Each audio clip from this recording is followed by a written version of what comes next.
All right, so this step is dyeing the armor pieces black before they get, is this still? Yeah. Dyeing the armor pieces black before they get gold painted. And the, my dye station is a mess right now. Everything's super crowded because I can't nail anything to these walls, so I can't hang these things. But I'm working on a solution, but in the meantime, everything is just a mess. So you definitely will want to use gloves for this because your hands are made of leather and they will take dye very easily. The dye that I use for this is EcoFlow Pro Water Stain in black. And this is very good for this application. It's very good for using on armor that's going to get a metallic top coat, but it's not great for other things. I'll talk a bit about the pros and cons of the various types of leather dye as I continue working on this project. But first off, the benefits of this is that they're multiple. It only takes one coat to get a completely black surface. Other dye types are oil-based dyes and alcohol-based dyes, and they will probably require more than one coat because you'll do it and it'll look black and then it'll dry and you'll have these lighter patches that you'll be able to see, so you have to do a second coat. This one only takes one coat. It also has these it's almost halfway between a paint and a dye. It's got this waxy pigment suspended in it that serves to smooth down the fibers on your edges and on your underside, which means that your dyeing and your edge smoothing is all done in the same step. If you used an alcohol-based dye, it would make these edge fuzzies just a little bit stiff and scratchy. It wouldn't smooth them down because all it's doing is changing the color. It's not introducing that waxy pigment stuff. And you would have to make a second coat with something like saddle soap or tan coat or gum tragacanth to smooth those fuzzies down. But if you use this stuff, you can do it all in one step. It also stiffens it up quite a lot, which if you're doing armor is really great. Stiffening it up, however, is also the downside to this stuff. Because if you try to dye straps with this, straps are anything that needs to bend a lot. If it bends too far, the surface of the leather will crack. This stuff does something weird to the surface. It stiffens it up. It makes it not feel like leather anymore, frankly. So if it's something that looks like leather, is supposed to be leather, is very thin and expected to be very flexible, you don't want to use this stuff. I have ruined projects in the last minute and I just want to flip a table. So I like this. I keep this around for armor, which I do a lot of, but I would not use it. It's not a very versatile dye. And indeed, when I'm on the step where I'm dyeing the straps for the Aquaman armor, I won't be using that. I'll be using an alcohol-based dye, the Angelus alcohol-based. But for now, let's get to work on this. So everything that I tooled is going to get dyed black at the moment. That includes the main pauldron and the little pieces that come off it, including those little pieces and this thing. It includes the bracers and the pieces from the thigh guard. So I'm probably just going to start on this, demonstrate for a while, and then stop the video rather than making you watch me dye all of that stuff, because it's probably going to take close to 45 minutes or an hour, just because there's a lot of it. Okay, so I apply dye with a paintbrush. I have dedicated this one to the cause because it's going to get stuff stuck to it.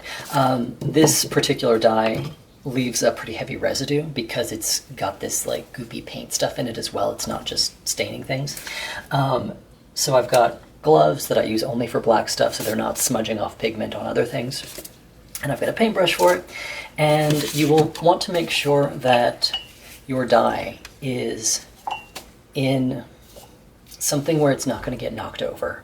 This is a rookie mistake that a lot of people make. They swear up and down, they think they're going to be careful, but it only takes one careless wave of your hand, especially with these little Angelus bottles where they're hardly, they fall over so easily, and that's why you do this.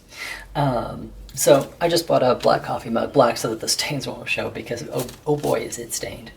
And I keep my dye upright in it. And this is just a little spice bottle that I fill with this thing, so I'm not having to like dip the paintbrush all the way into the bottom of that really big container. I think this is the right one. I'm not.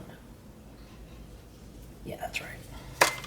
All the dyes smell very different. The Pro Water Stain and the Angelus dye and the Feelings oil-based dye. All right. Well, the other benefit of this is that it's waterproof. All of the dyes I use are. This one's also thicker, so it doesn't soak in as quickly on the underside. It lets you kind of float the dye further, so you get kind of more bang for your buck. And this is a thing you can buy at Tandy's.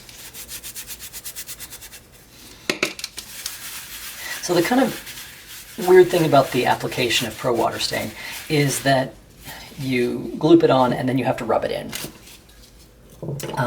because it's got that thicker pigment that really needs to be worked into the leather. And there it is, the underside all done already. And now I'm going to do the edges. The edges you want to do in small sections at a time, and then use a burnishing rod like this to rub those down, because it's friction that gets you, friction and some kind of binding goopy stuff that gets you that really nice smooth rounded edge. Because remember, in the previous step in the pre-dye finishing, we rounded off those edges. This is the second step in finishing your edges, is to apply some sort of binding and then rub it down with some sort of friction. And there's a lot of different ways you can do your edges. I think all leather workers do them differently. When I'm doing black, I just use the Pro Water Stain to do it. If I'm doing a different color, I prefer to use saddle soap. That is my edge binder of choice, but in the past I have used gum tragacanth, and lots of people like tan coat as well. I don't like tan coat. I don't really see the point of tan coat because it looks like a clear top coat, but it is 0% waterproof. I have some bad stories involving trusting tan coat to be waterproof, but it'll do that.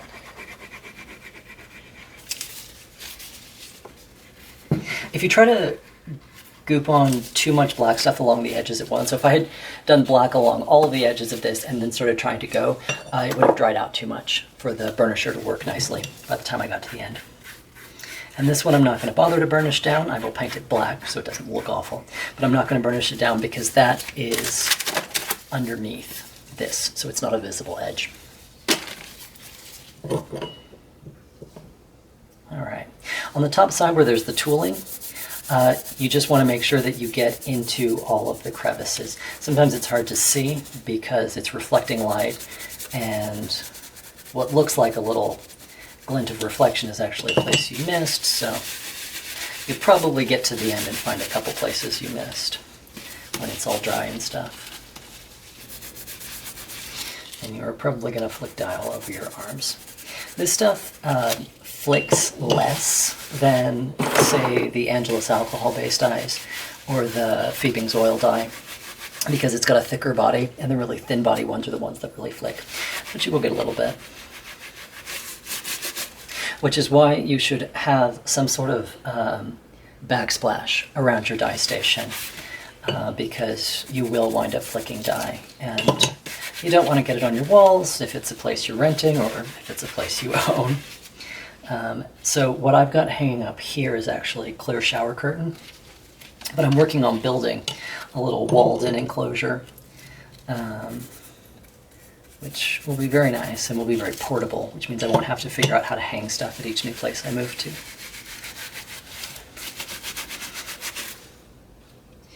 All right, that looks beautiful and done. I love the thigh guard because it's so pretty and it's so easy. Okay, so now I'm going to put that aside somewhere. Oh god, the new place doesn't have anywhere for me to just lay things out to dry. I don't have any racks and stuff. So yeah, let me do kind of one from each of the projects. Here we are doing the bracers. I tend to do the inside first, and then the outside. Not that it really matters. I don't know why this stuff is called water stain. It is a very misleading name because actual water-based dyes are not great. They're not waterproof, for one. They will lift the moment you get rained on, the moment you start to sweat on it, and you can attempt to seal water-based dyes with a clear top coat that is waterproof, but I personally wouldn't want to bank on it because if any moisture does get through the top coat, if there's a place where the sealant wasn't quite thick enough, then it's going to run. You're better off just using alcohol or oil-based dyes. Oil-based dyes are actually kind of a subset of alcohol-based dyes, but they've also got oil in there. Oil-based dyes are weird. In general, I don't recommend them either. They have a few specific applications, but oil-based dyes are not the most versatile either. The most versatile dyes you can get, and I'll talk about this again later when I'm dyeing the straps, are alcohol-based dyes. The brand I use is Angelus because until just recently I lived in California and Fiebing's products are not allowed there.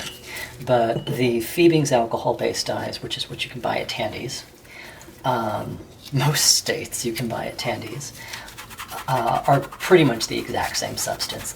Anything that's labeled like pro-alcohol based and you don't see anything about water or oil or whatnot, that's going to be the dye you want. And if you know how to work with Fiebing's alcohol-based dyes, then you know how to work with Angelus. It's the same procedure. Instead of this stuff, which is kind of weird and behaves differently and you have to apply it differently,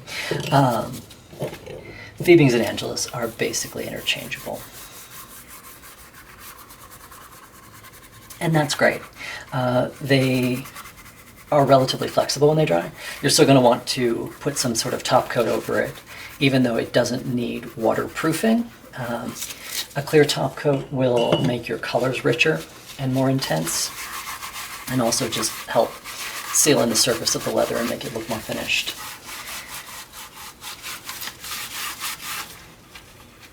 And if it does get too stiff, you can add some sort of leather conditioner afterwards to moisturize the leather, because leather that is too dry is prone to cracking, and that is not good for anybody.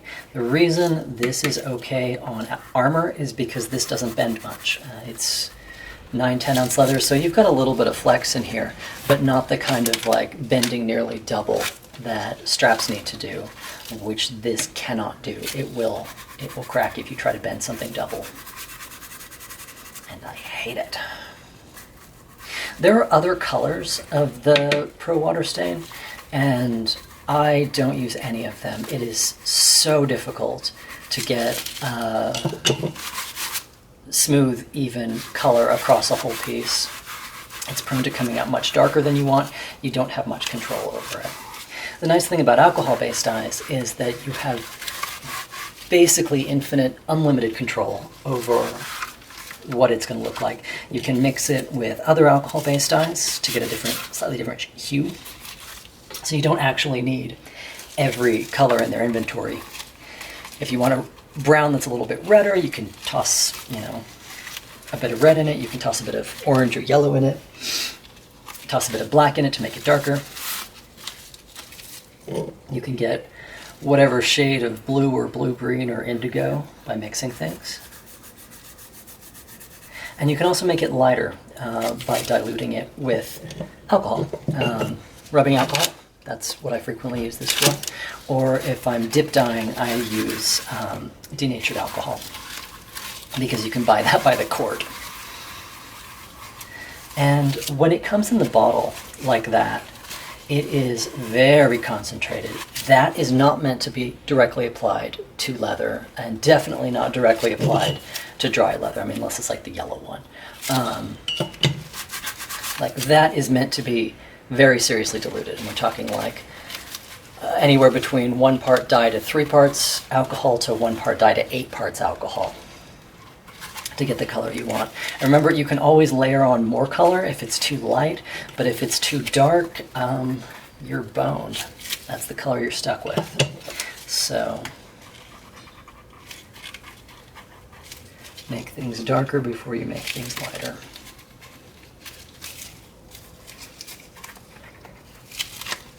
Or other way around.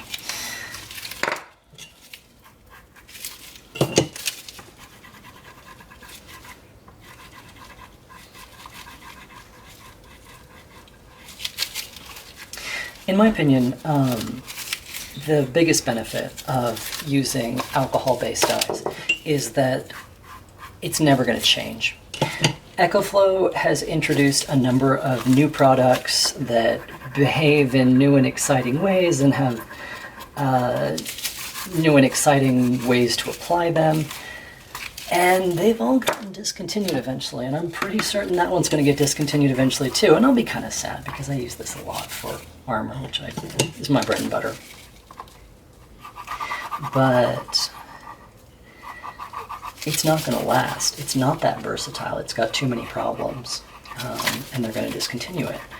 And you are going to be scrambling to start over again because it takes a while to get good at doing things. For a long time, it possibly still is, my least favorite part of leatherworking because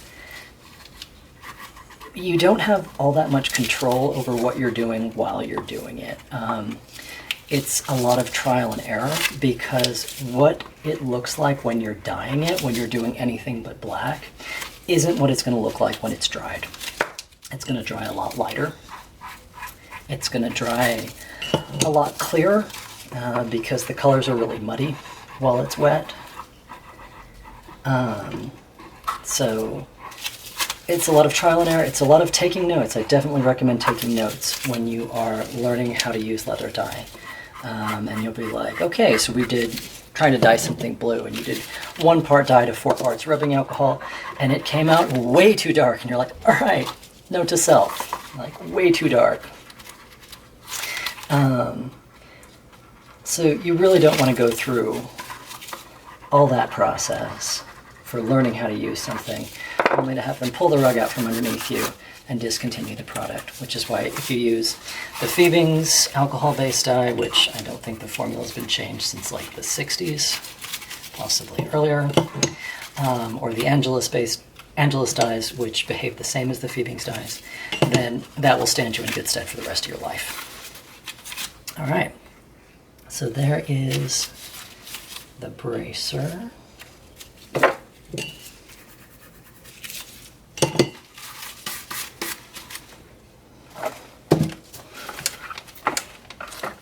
All right, now despite my best efforts, there are some ripples in this that I don't entirely like. I don't know if you can see it, but it cuts in a little bit there. And then, so instead of making a kind of smooth, not quite a V shape, but wide at the top and then narrowing at the bottom, it kind of goes bleh. That's okay, we can fix that. Because dyeing the leather introduces a lot of moisture into it again, which makes it a little bit flexible again. So when you are done dyeing something, make sure that you're setting it up to dry again in the shape you want it to be. Same as when you were letting it dry after having it be cased, when you're letting the water evaporate out of it, when you're letting the dye evaporate out of it, you also have to make sure it's in the final shape. So this dyeing you're watching me do right now is not all that useful if you're trying to learn how to dye leather, because this is very specifically how to work with the black Pro Water Stain. Other dyes don't behave the same way. Namely, with other dyes, you don't want to be applying it to dry leather, because leather is like a sponge.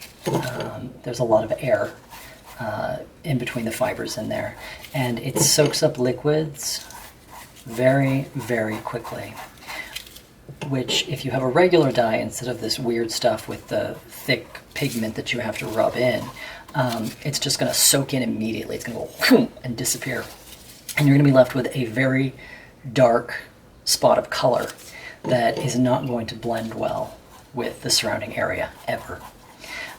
What you do instead is you dilute your dye a lot, and you also make sure your leather is damp beforehand. You can dampen it with rubbing alcohol, you can dampen it with water. You get slightly different color changes actually doing that. I don't know. Dye is weird and finicky and depends on so many different factors, which is why dye is one of those things that there's no substitute for experience. You just learn how these things behave and interact and all that kind of thing. But I don't want anybody to look at this and think like, oh, okay, so that's how I would dye something blue. That is not how you would dye something blue. If we had this and we wanted it to be blue, I would have probably a sponge or a wet paper towel, and I would be dampening it with water or rubbing alcohol. And then I would be applying with a large brush in very large sections, so like glopping it across there very quickly to try to spread the dye as much as possible and to not have any edges between where the dye is covering and where it's not. So just get all of the really dilute dye on there really quickly, and then let it dry out to see what color it's going to be. Because whatever color it looks like when you're dyeing it is not the color it's going to turn out to be. It's going to be a lot lighter. There's a couple of short tutorial things, instructional things I've written on my website about dyeing. It's got some pictures of what dye jobs look like before and after they're dry, to give you some kind of idea of how that's going to change. But if you've never worked with leather dye before, then I absolutely recommend doing it on practice pieces first. Hell, even if you have worked with leather dye. If you're trying a new technique, if you're doing anything you haven't done before, practice it on test pieces first, give it like a good 8 hours to dry, and then assess whether it needs to be darker, lighter, etc. Right, there's the lumpiness that I didn't like. And I can feel it a little bit looser. So I believe this tool is called an edge burnisher. It's made of wood. You can get them at Tandy's. You can get almost everything at Tandy's unless it's a specialty thing, like super special. And they start off wood colored. It was like half dyed black because I do this so much that eventually I just went and got a second one for anything that's not black. Because you really do want to keep your dyeing tools kind of segregated. I have brushes that are designated for certain colors, like this is obviously my green brush. I've got a blue brush, one's for reds and purples, a couple different sizes of each, and the brushes that I use for black and only for black. Because even after it's dry, re-wetting it can lift the pigment again, so you just don't want to risk it. Same thing with the paper that's down right here. If I were dyeing this any other color than black, I would have changed out the paper. The paper is not so much necessary for protecting this table, because the table is a lost cause. It's for letting you know what traces there are on your work surface. So what's the last thing I dyed? It was obviously brown. And if little bits of brown dye smudge off on this, no one is ever going to know. So I don't actually need to replace it yet. But after this, it's going to have black smudges on it, and if I wanted to go dye something brown, I would want to change out this paper. Before I did that, basically just lets you know when you need to change the paper. Alright, so now I'm going to smooth that out a bit. Yeah. And that seems to be taking the ripples out of it nicely. Okay, yeah, much better. So I will set that up to dry somewhere else, and then I'll finish the rest of these guys. And just kind of disassemble them first. And toss the rivets aside. Because you do want to do these individually. And the other bracer, and the other little pieces of the shoulder and the thigh guard. But it is absolutely the same thing that I've been demonstrating here for the past half hour, so I'm not going to bother recording all that. We'll just reconvene when it's time to do the gold painting.